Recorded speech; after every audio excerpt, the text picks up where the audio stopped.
bagaikan kemilau emas, sumbangsi kebanggaan Indonesia untuk dunia.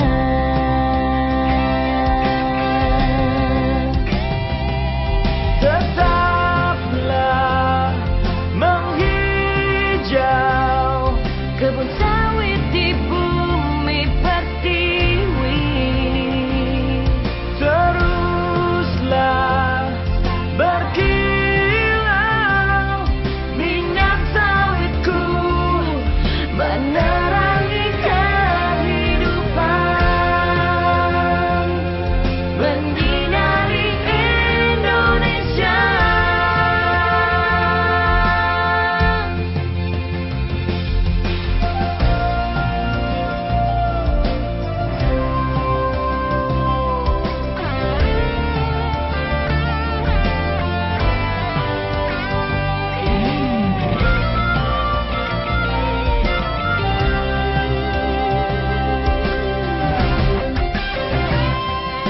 Tetaplah menghijau kebun sawit di bumi pertiwi. Teruslah berkilau minyak sawitku menerangi kehidupan, menghijau kebun sawit di bumi pertiwi. Teruslah berkilau minyak sawitku menerangi kehidupan, menyinari Indonesia. DMSI, Dewan Minyak Sawit Indonesia. Tetaplah menghijau, teruslah berkilau.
Selamat siang Bapak Ibu peserta diskusi kita siang hari ini.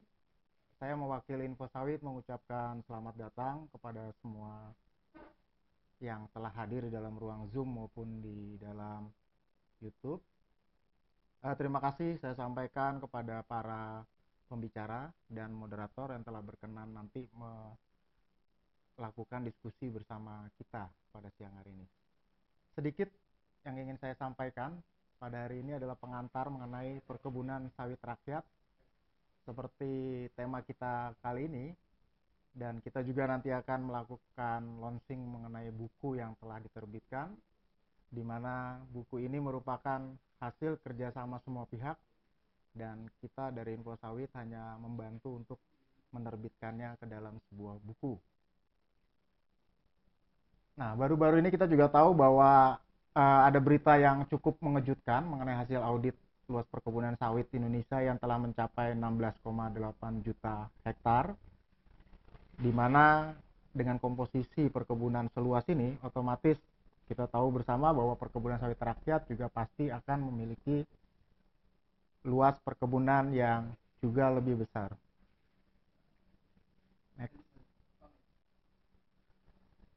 Nah, perkebunan kelapa sawit sendiri sebenarnya bagian dari sebuah bisnis global yang namanya minyak dan lemak atau bahasa lainnya adalah oil and fat, di mana ada 3 poin yang di sini menjadi catatan saya bahwa pasar oil and fat itu dunia didominasi oleh minyak sawit dan minyak kacang kedelai atau soybean. Lalu poin yang kedua adalah produksi minyak sawit diperkirakan pada tahun 2002 ini akan mencapai total 79,4 juta ton atau hampir mencapai 80 juta ton. Dan yang ketiga, produksi turunan dari minyak sawit seperti biodiesel juga menjadi trendsetter sebagai produk ramah lingkungan dan terbarukan. Next. Nah, produksi minyak sawit dunia sendiri kalau kita lihat dari total di dunia, memang Indonesia memiliki produksi yang jauh lebih besar dibandingkan negara lainnya. Kami InfoSawit mencatat ada 11 produsen besar di dunia ini, dan Indonesia menguasai 55% dari produksi global yang ada di dunia. Next. Sebagai gambarannya, kami mencatat bahwa perkebunan kelapa sawit itu masih bertumbuh dari 2010 dari total luas 9,1 juta hektar, dan tahun 2002 ini diprediksi menjadi 16,8 juta hektar dengan produksi yang bakal mencapai 18,8 luas lahan yang akan mencapai 18,8 juta pada tahun 2025. Produksinya sendiri CPO juga tentunya pasti akan masih terus bertambah.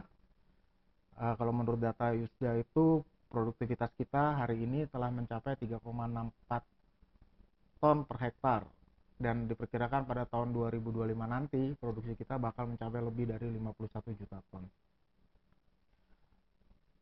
Dan yang terakhir, kalau melihat dari komposisi kepemilikan, perkebunan kelapa sawit itu telah bertumbuh rata-rata di atas 35%.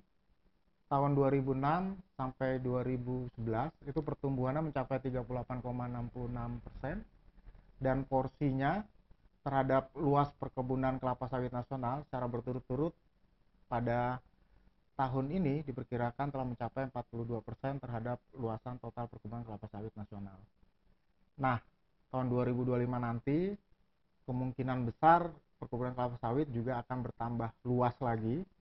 Dengan asumsi 42% yang kita gunakan, maka dengan total 18,8 juta hektar nantinya, perkebunan kelapa sawit milik rakyat ini akan mencapai 7,89 juta hektar.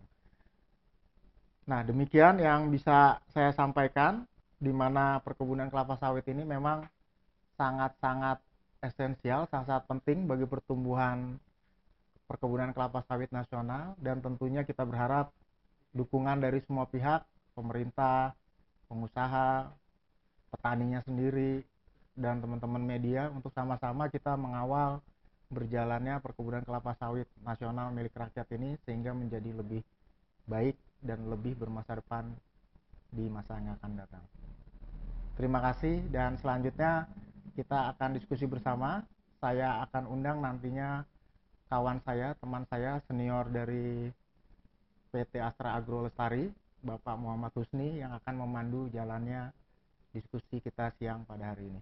Terima kasih.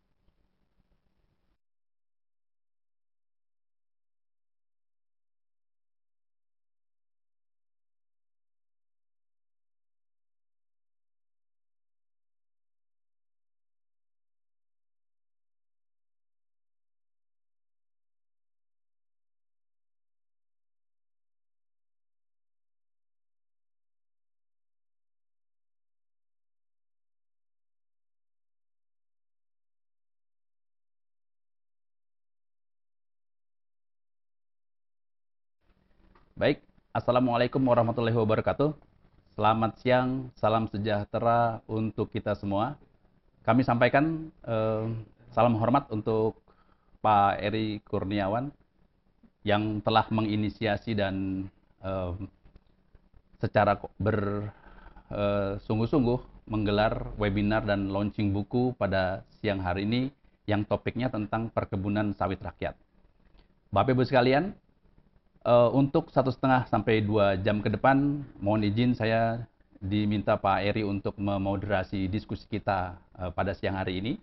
Mudah-mudahan menjadi diskusi yang hangat dan penuh manfaat seperti yang tadi disampaikan oleh Pak Eri bahwa kita berharap industri kelapa sawit maupun perkebunan sawit rakyat itu semakin maju dan bisa berkembang serta memberikan nilai yang positif buat masyarakat kita, terutama para petani sawit rakyat.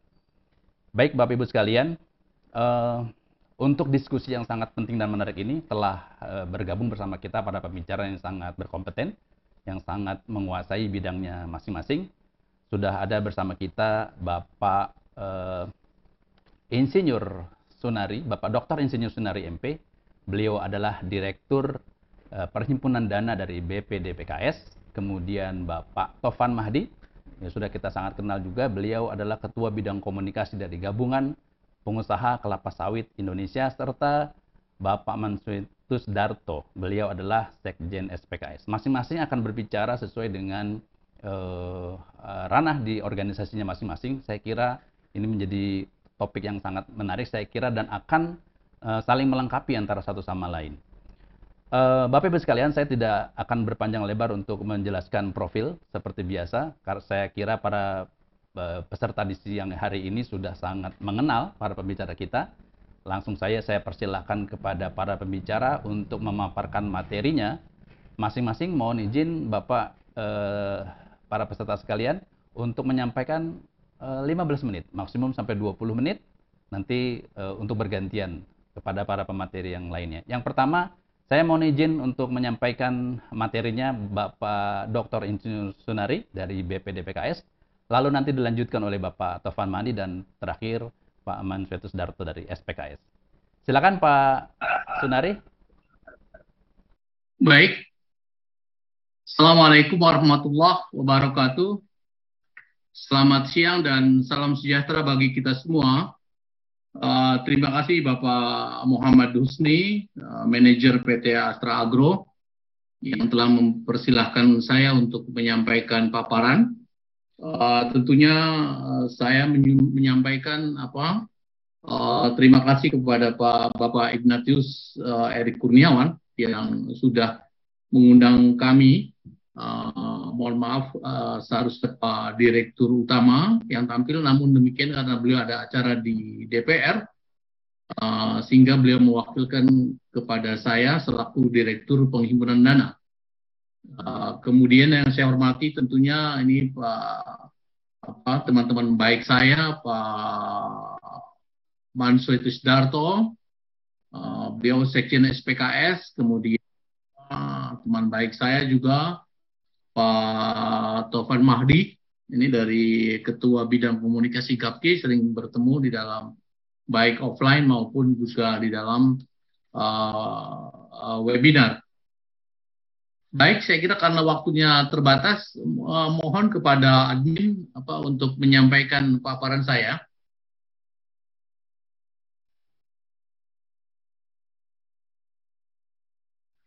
Agak blur ya.